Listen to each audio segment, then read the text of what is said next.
में देखा था कि भारत का पहला वर्ल्ड पीस सेंटर स्थापित किया गया है गुरुग्राम हरियाणा में। हाल ही में जारी देश की पहली नदी डॉल्फिन गणना रिपोर्ट के मुताबिक भारत में कुल नदी डॉल्फिन पाई गई हैं 6327। ऑस्कर 2025 में बेस्ट एक्टर का अवार्ड मिला है एड्रियन ब्रॉडी को। यमांडो ओरिसी ये साउथ अमेरिकी कंट्री उरुग्वे के नए राष्ट्रपति बने हैं। विश्व वन्य जीव दिवस 3 मार्च को मनाया गया है। और हाल ही में रणजी ट्रॉफी 2025 का जो विजेता रहा है विदर्भ रहा है। हाल ही में IRFC के साथ साथ जो IRCTC है इसे नवरत्न का दर्जा दिया गया है। प्राइम मिनिस्टर नरेंद्र मोदी ने गुजरात में वंतारा एनिमल रेस्क्यू सेंटर का उद्घाटन किया। बार काउंसिल ऑफ इंडिया के अध्यक्ष बनाए गए हैं मनन कुमार मिश्रा। और वन नेशन वन पोर्ट पहल की शुरुआत सर्वानंद सोनोवाल ने की है। महिला इंडोर शॉट पुट में अभी हाल ही में नया नेशनल रिकॉर्ड बनाया है कृष्णा जयशंकर ने। तो ये सभी क्वेश्चंस हम प्रीवियस क्लास में देख चुके हैं। शुरू करते हैं आज का हमारा पहला सवाल। सवाल है कौन सा देश है जो कि दुनिया में तीसरा सबसे बड़ा जैव ईंधन उत्पादक देश बना है। तो ये भी हाल ही में बन गया है अपना देश भारत। ऑप्शन सी इसका राइट आंसर हो जाएगा। यहाँ पर जो टर्म लिखा हुआ है ना जैविक ईंधन, ये कहते किसे हैं? देखिए जो जैविक जीव होते हैं ना, या इसे ही आप कह सकते हैं बायोमास। तो बायोमास से बना जो नवीकरणीय ईंधन होता है यानी कि रिन्यूएबल फ्यूल होता है, इसे ही जैव ईंधन कहा जाता है। बेसिकली इसका इस्तेमाल ना परिवहन के लिए जो तरल ईंधन होता है यानी कि लिक्विड फ्यूल होता है इसमें किया जाता है। और जैव ईंधन पेट्रोलियम ईंधन के बराबर ही काम करता है। और जैव ईंधन के कुछ प्रकार भी हो सकते हैं, जैसे कि इसमें एथेनॉल हो गया, बायोडीजल हो गया, ये कुछ इसके एग्जाम्पल आप रिलेट कर सकते हैं। तो अभी हाल ही में भारत दुनिया का तीसरा सबसे बड़ा जैव ईंधन उत्पादक बनकर के उभरा है। जनवरी 2025 तक भारत ने पेट्रोल में 19.6% एथेनॉल मिश्रण का लक्ष्य हासिल किया है। ये भी मैं आप लोगों को समझा देती हूँ। देखिए यहाँ पर जो टर्म लिखा हुआ है एथेनॉल, एथेनॉल भी जैव ईंधन का एग्जाम्पल है। बीते कुछ समय से यदि आप मेरी क्लासेस देख रहे हैं करंट अफेयर की, तो कई बार मैंने एथेनॉल ब्लेंडिंग का जो टर्म है ये यूज किया था। फॉर एग्जाम्पल जैसे कि आप अपनी गाड़ियों में 100% पेट्रोल इस्तेमाल करते हैं। मान लीजिए 1 लीटर पेट्रोल का आपने इस्तेमाल किया, तो 1 लीटर में 80% यदि पेट्रोल हो और इसमें 20% एथेनॉल हो, तो इसमें क्या होगा कि केवल 80% क्या लगा आपका पेट्रोल लगा और 20% क्या लगा एथेनॉल लगा। तो इसे ही हम कहेंगे एथेनॉल ब्लेंडिंग, एथेनॉल का मिश्रण। इससे होगा क्या, हमारी जो डिपेंडेंसी है गल्फ कंट्रीज के ऊपर पेट्रोलियम को लेकर के ये कम हो जाएगी। क्योंकि यदि 80% इसमें हम पेट्रोल का इस्तेमाल कर रहे हैं और 20% एथेनॉल का, अब ये एथेनॉल हमें मिलेगा कहां से? देखिए जो कृषि अपशिष्ट होते हैं ना, इससे एथेनॉल निकाला जा सकता है। इसके अलावा जो गन्ना होता है, गन्ना भी एथेनॉल का एक मेन सोर्स आप कह सकते हैं। कई देशों में तो गन्ने और मक्के से उत्पादित जो एथेनॉल है ना, इसे गैसोलीन के साथ मिला करके परिवहन वाहनों में यानी कि व्हीकल में एज अ फ्यूल इसका इस्तेमाल किया जाता है, जो कि स्वच्छ और रिन्यूएबल एनर्जी की ओर बदलाव की दिशा में एक महत्वपूर्ण कदम है। और भारत का लक्ष्य वैसे 20% एथेनॉल ब्लेंडिंग का था। अभी तो ये लक्ष्य हासिल किया है 19.6% का। तो भारत जल्द ही 20% एथेनॉल ब्लेंडिंग का लक्ष्य हासिल करेगा। तो भारत ने 2030 तक ये टारगेट रखा था, लेकिन ये टारगेट के 5 साल पहले ही अचीव कर लेगा। पिछले 10 वर्षों में एथेनॉल ब्लेंडिंग पहल से किसानों की आय में वृद्धि दर्ज की गई है। एक सवाल आप लोगों से है कि भारत जो है दुनिया का तीसरा सबसे बड़ा जैव ईंधन उत्पादक देश बना, तो इसके पहले 2 कौन है? क्या अमेरिका चाइना है, या चाइना अमेरिका है, या और कोई कंट्री? इसका आंसर आप कमेंट बॉक्स में बताएंगे। एक ऑप्शन मैं बता देती हूँ, क्लाइमेट रिस्क रिपोर्ट जो अभी हाल ही में रिलीज की गई थी, इसमें डोमिनिका रहा है टॉप पर। इसमें इंडिया को रखा गया है 6ठे स्थान पर। इंडेक्स एंड रैंकिंग की बात की जा रही है तो global innovation index last year का जो जारी किया गया, इंडिया 39 में टॉप पर स्विट्जरलैंड। हैप्पीनेस इंडेक्स 2024 में टॉप पर Finland, India 126। Global peace index में टॉप पर Iceland, India 116। Gender gap report में इंडिया 129 टॉप पर आइसलैंड। करप्शन इंडेक्स में टॉप पर Denmark, India 96। Logistic performance index में टॉप पर Singapore, India 38। Press freedom index में टॉप पर नॉर्वे, इंडिया 159। वैश्विक भुखमरी सूचकांक में इंडिया 105 है। पहला वैश्विक प्रकृति संरक्षण सूचकांक में इंडिया 176 है। आर्थिक स्वतंत्रता सूचकांक में 84 है। यात्रा पर्यटन विकास सूचकांक में 39 है। नेटवर्क रेडीनेस इंडेक्स में इंडिया 49 प्लेस पर रहा है। चलते हैं अगले सवाल की तरफ। हाल ही में डोनाल्ड ट्रंप ने किस भाषा को अमेरिका की ऑफिशियल लैंग्वेज यानी कि आधिकारिक भाषा घोषित किया है? तो ये घोषित किया गया है इंग्लिश को यानी कि अंग्रेजी को। 1 मार्च 2025 को राष्ट्रपति डोनाल्ड ट्रंप ने अंग्रेजी को अमेरिका की ऑफिशियल लैंग्वेज बनाने के लिए एक कार्यकारी आदेश पर हस्ताक्षर कर दिए हैं और अमेरिका के इतिहास में ऐसा पहली बार है कि संघीय सरकार ने ऑफिशियली किसी राष्ट्रीय भाषा को घोषित किया हो। उन्होंने ये भी कहा है कि ये जो निर्णय है ये वेरियस बैकग्राउंड के लोगों को राष्ट्र में एकता लाने में मदद करेगा। व्हाइट हाउस जो कि प्रेसिडेंट का आवास है, इसने एक कार्यकारी आदेश जारी किया जिसमें यह कहा गया कि अंग्रेजी को अमेरिका की ऑफिशियल लैंग्वेज बनाने का जो बहुत समय है बीत चुका है। बात की जाए अमेरिका की capital Washington DC currency dollar, president Donald Trump 47वें क्रम के राष्ट्रपति बनाए गए। यदि आप अमेरिका के करंट अफेयर रिलेट करें तो हाल ही में अमेरिका ने धनी अप्रवासियों के लिए नया गोल्ड कार्ड निवेशक वीजा कार्यक्रम शुरू करने की घोषणा की। ग्लोबल फायर पावर इंडेक्स 2025 में रक्षा बजट के मामले में अमेरिका टॉप पर है। ये संयुक्त राष्ट्र मानवाधिकार परिषद से बाहर हुआ है। पनडुब्बी ट्रैकिंग के लिए सोनोबॉय पर भारत अमेरिका के बीच साझेदारी है। रैबिट फीवर हमने यहीं से पढ़ा है। और डोनाल्ड ट्रंप अमेरिकी इतिहास में सजा पाने वाले पहले राष्ट्रपति है। कैलिफोर्निया ये भीषण जंगली आग की चपेट में था। यहाँ की 39वें राष्ट्रपति जिमी कार्टर का निधन हुआ। बार्ड ईगल को आधिकारिक तौर पर अमेरिका का राष्ट्रीय पक्षी डिक्लेयर किया गया। Dark eagle anti missile system America ने विकसित की है। डोनाल्ड ट्रंप की एआई नीति का सलाहकार श्री राम कृष्णन को बनाया गया। पेरिस जलवायु समझौते से बाहर निकलने का फैसला अमेरिका ने किया है। और दुनिया के टॉप 10 सबसे शक्तिशाली देशों की लिस्ट में अमेरिका को पहले स्थान पर रखा गया है। सवाल नंबर 3 है, खेलो इंडिया विंटर गेम्स 2025 का दूसरा चरण कहां आयोजित किया जाएगा? देखिए, इसका जो पहला चरण था ना, ये जनवरी के महीने में लद्दाख में रहा। अब जो दूसरा एडिशन है ये जम्मू कश्मीर के गुलमर्ग में खेला जाएगा। अभी 9 मार्च से शुरू होना है और 12 मार्च तक ये चलेगा। शुरुआत में मतलब इसका आयोजन देखिए 22 से 25 फरवरी के लिए निर्धारित था, लेकिन बर्फबारी कम होने के कारण इसे स्थगित कर दिया गया था। तो देखिए, अब है तो विंटर गेम्स, बर्फबारी तो चाहिए, इसे ठंड का खेल है। खेलो इंडिया यूथ गेम्स अलग होता है, खेलो इंडिया यूनिवर्सिटी गेम्स अलग होता है, खेलो इंडिया पैरा गेम्स अलग होता है, खेलो इंडिया विंटर गेम्स अलग होता है। किसी दिन इसका डिस्कशन आएगा। देखिए, एक बार ये खेलो इंडिया विंटर गेम्स हो जाए तो चारों को मैं एक चार्ट बना करके समझा दूंगी। जैसे कि खेलो इंडिया यूथ गेम्स का वैसे 6 एडिशन हो चुका है। 6वां एडिशन तमिलनाडु ने लास्ट ईयर होस्ट किया था, है ना। और नेशनल गेम्स भी अभी हुए हैं 38वें नंबर के जो उत्तराखंड ने होस्ट किए। तो इसमें आप कंफ्यूज हो सकते हैं, तो सब कुछ मैं चार्ट में बना करके आप लोगों को बढ़ा दूंगी। यदि मैं बात करूं जम्मू कश्मीर की, तो जम्मू कश्मीर में भी हाल ही में हेरत फेस्टिवल मनाया गया। चिनार के पेड़ों को जियो टैग दिया गया। सोनमर्ग सुरंग का उद्घाटन किया गया। इसके अलावा अंजी खाद पुल पर अभी हाल ही में भारतीय रेलवे ने सफल ट्रायल किया है। उबर सिकारा नाम की एशिया की पहली जल परिवहन सेवा की शुरुआत डल झील पर की गई है। जम्मू कश्मीर ने प्रधानमंत्री विश्वकर्मा योजना लागू की और ऐसा करने वाला पहला केंद्र शासित प्रदेश बना। उमर अब्दुल्ला जम्मू कश्मीर के पहले मुख्यमंत्री बने। यहाँ नलन प्रभात जो है जम्मू कश्मीर के डीजीपी बनाए गए हैं। और राष्ट्रीय सुरक्षा गार्ड एनएसजी का स्थायी केंद्र जम्मू शहर में बनाया गया है। अगला सवाल है, 300 वनडे खेलने वाले 7वें भारतीय क्रिकेटर कौन बने हैं? तो ये भी हाल ही में बन गए हैं विराट कोहली। ऑप्शन डी इसका राइट आंसर हो जाएगा। इसके पहले सचिन तेंदुलकर, महेंद्र सिंह धोनी, राहुल द्रविड़, मोहम्मद अजहरुद्दीन, सौरव गांगुली, युवराज सिंह के नाम ये रिकॉर्ड रहा।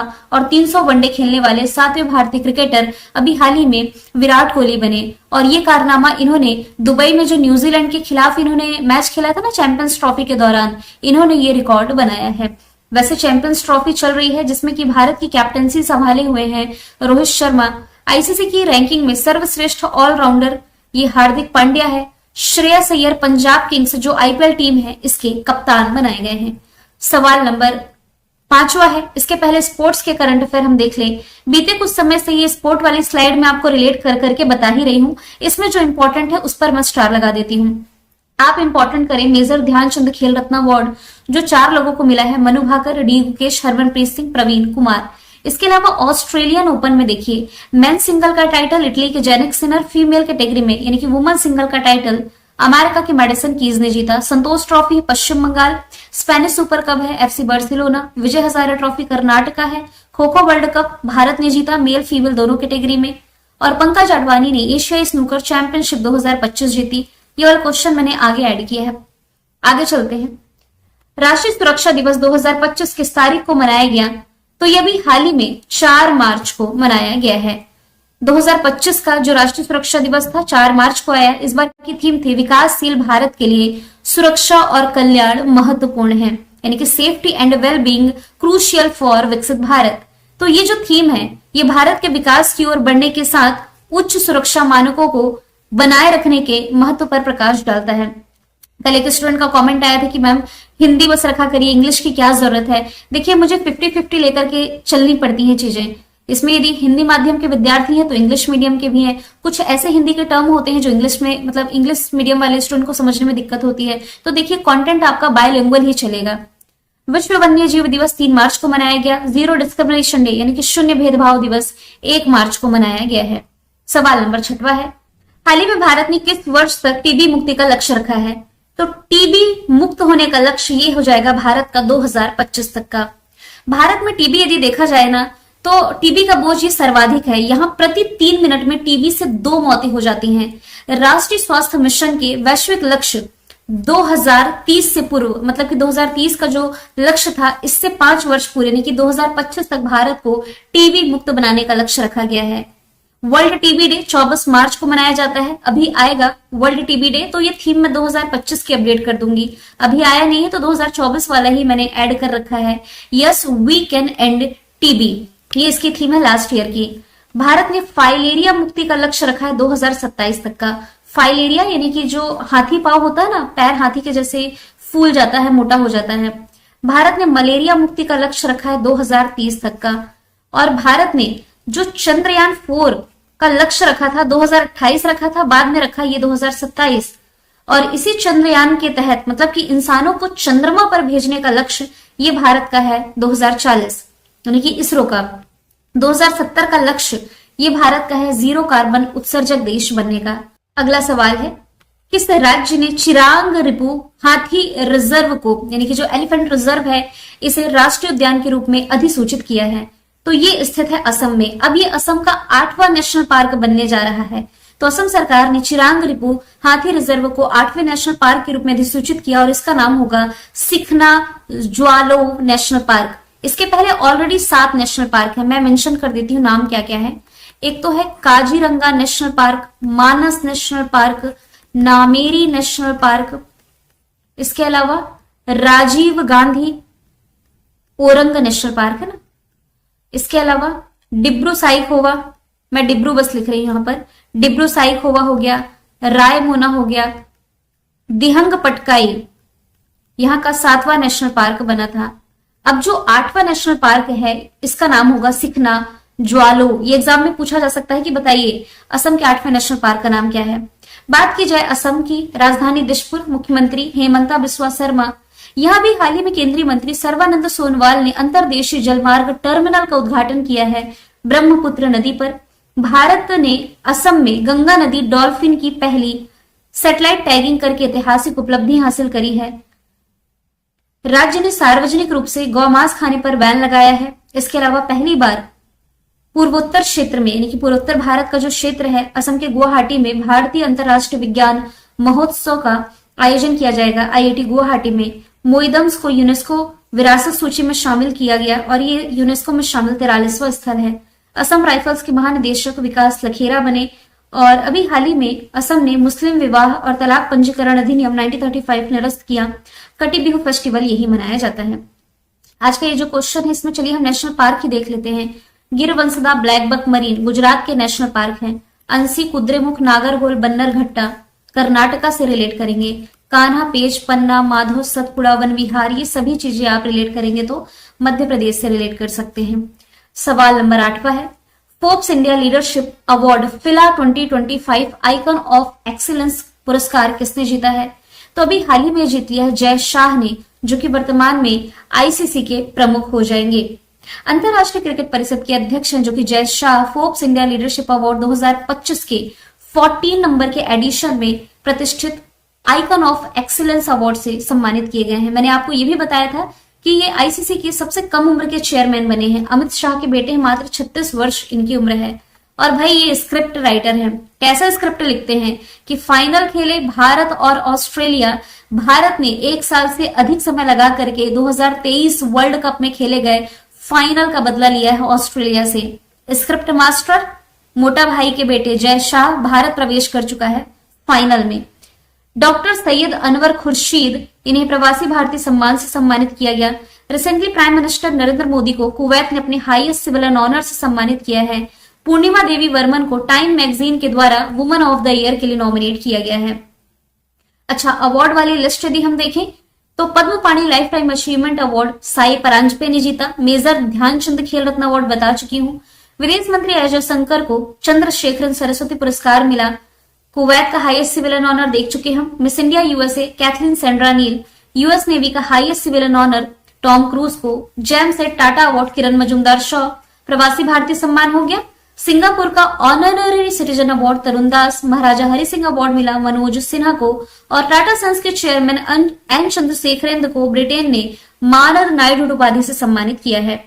सवाल नंबर 9 है, हाल ही में एमआरएफ के ब्रांड एम्बेसडर कौन बने हैं? तो अभी हाल ही में जो प्रिंस चार्मिंग है शुभमन गिल, ये एमआरएफ टायर के ब्रांड एम्बेसडर बना दिए गए हैं। इसके अलावा यदि आप रिलेट करेंगे ना तो पंजाब सरकार ने इन्हें स्टेट आइकन भी बनाया था। रोहित शर्मा कैप्टनसी संभाले हुए हैं चैंपियंस ट्रॉफी में। महेंद्र सिंह धोनी ये एसबीआई के ब्रांड एम्बेसडर है। गरुड़ एरोस्पेस ने भी इन्हें अपना ब्रांड एम्बेसडर बनाया था। जो ऋषभ पंत है राजस्थान, माफ कीजिएगा, लखनऊ सुपर जायंट्स के ये कैप्टन बनाए गए हैं। लखनऊ सुपर जायंट्स की आईपीएल की मैं बात कर रही हूं। और आईपीएल के इतिहास के सबसे महंगे खिलाड़ी ऋषभ पंत ही बने हैं। 27 करोड़ में इन्हें खरीदा गया है। सवाल नंबर 10 है, फाइड शतरंज विश्व कप 2025 की मेजबानी कौन सा देश करेगा? तो इसे होस्ट करने जा रहा है अपना देश भारत। ऑप्शन ए इसका राइट आंसर हो जाएगा। फाइड यानी कि इंटरनेशनल चेस फेडरेशन 20 जुलाई 1924 फॉर्मेशन ईयर है। मुख्यालय लॉजन स्विट्जरलैंड में है। देखिए 1924 फॉर्मेशन ईयर और हेडक्वार्टर लॉजन स्विट्जरलैंड, या फाइड का भी याद रखें और इंटरनेशनल हॉकी फेडरेशन यानी कि FIH दोनों का ये कॉमन है। अध्यक्ष इसके अर्काडी डोकोरविच हैं, जबकि FIH के अध्यक्ष कौन है? तैयब इकराम है। अभी हाल ही में 18 वर्ष की उम्र में शतरंज चैंपियन कौन बने थे? डी गुकेश, जिन्हें बाद में मेजर ध्यानचंद खेल रत्न अवार्ड से भी सम्मानित किया गया। इस साल भारत ने खो खो वर्ल्ड कप की भी मेजबानी की थी फर्स्ट टाइम। जो UAE है और पाकिस्तान है, ये दोनों ही मिलकर के चैंपियंस ट्रॉफी होस्ट कर रही है। हालांकि चैंपियंस ट्रॉफी का जो फाइनल है ये अब पाकिस्तान में नहीं होगा, ये UAE में खेला जाएगा, दुबई में खेला जाएगा। वैसे UAE की मैं बात करूं ना तो T20 वर्ल्ड कप जो महिलाओं का था 2024 वाला, ये UAE में हुआ था, जिसमें कि विजेता न्यूजीलैंड थी। ब्राजील की यदि मैं बात करूं तो 2027 में 2027 में जो महिलाओं का फीफा वर्ल्ड कप होगा, इसकी मेजबानी ब्राजील ही करने जा रहा है फर्स्ट टाइम। मैंने कल आपसे पूछा था यूरोपीय यूनियन की हेड का नाम था उर्सुला वॉन डेर, जो कि 2 दिन के भारत के दौरे पर थी। आज का सवाल आप लोगों के लिए है, हार्टलैंड नाम की किताब अंतरराष्ट्रीय बुकर पुरस्कार 2025 के लिए नॉमिनेट की गई है और इसके लिए नॉमिनेट ये पहली कन्नड़ किताब बनी है। पूछा जा रहा है किसके द्वारा लिखी गई है। आंसर इसका जो भी आप कमेंट बॉक्स में बताइएगा, फिर हम